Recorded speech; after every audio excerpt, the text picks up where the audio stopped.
आपने भारत का अपमान किया है, मजलिस को खुश करने के लिए इसका तेलंगाना की जनता आपसे जवाब मांगेगी। मित्रों, मोदी जी ने तेलंगाना के लिए ढेर सारा काम किया है। 8 साल में हाईवे की लेंथ 2 गुनी कर दी है।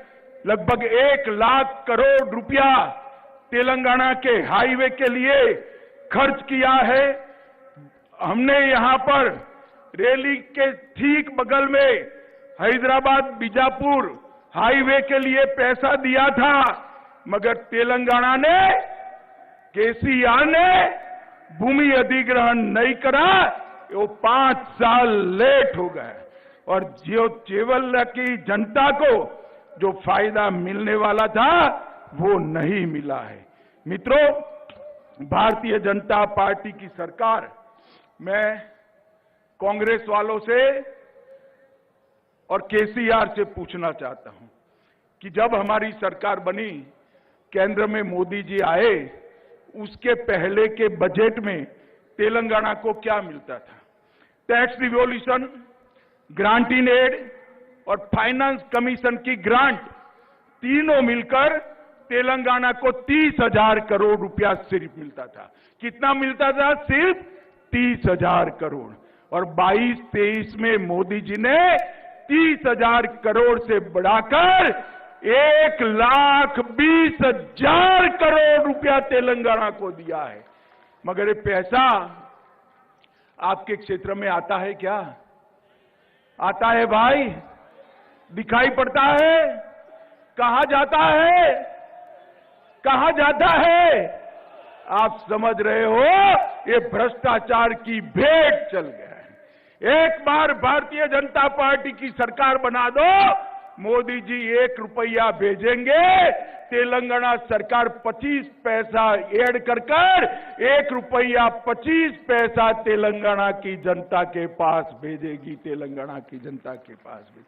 3 सालों में कैपिटल इन्वेस्टमेंट स्कीम के तहत, ग्रामीण इंफ्रास्ट्रक्चर के तहत नाबार्ड द्वारा 16,000 करोड़ रुपया दिया है। रेलवे के तहत 31,000 करोड़ रुपया नए प्रोजेक्ट के लिए हमने दिया है। रामगुंडम फर्टिलाइजर प्लांट 6200 करोड़ रुपए की लागत से हमने बनाया है।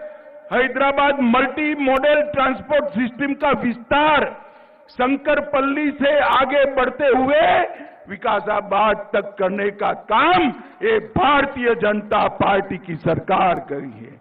बोलारम, मेडचल और फलकनुमा उम्दा नगर के बीच एमएमटीएस के दूसरे चरण का शुभारंभ हो चुका है। 13 नई एमएमटीएस सेवाओं का शुभारंभ हुआ है और अभी अभी मोदी जी ने जोर से तालियां बजाना कॉटन के किसानों के लिए तेलंगाना में मेगा टेक्सटाइल पार्क देने का काम हमारे नेता नरेंद्र मोदी जी ने किया है। माताओं, भाइयों, बहनों, मुझे आने में थोड़ी देर हुई, मैं फिर से आऊंगा, इनके वादों का हिसाब मांगूंगा। जितने भी वादे किए इन्होंने पूरे नहीं किए।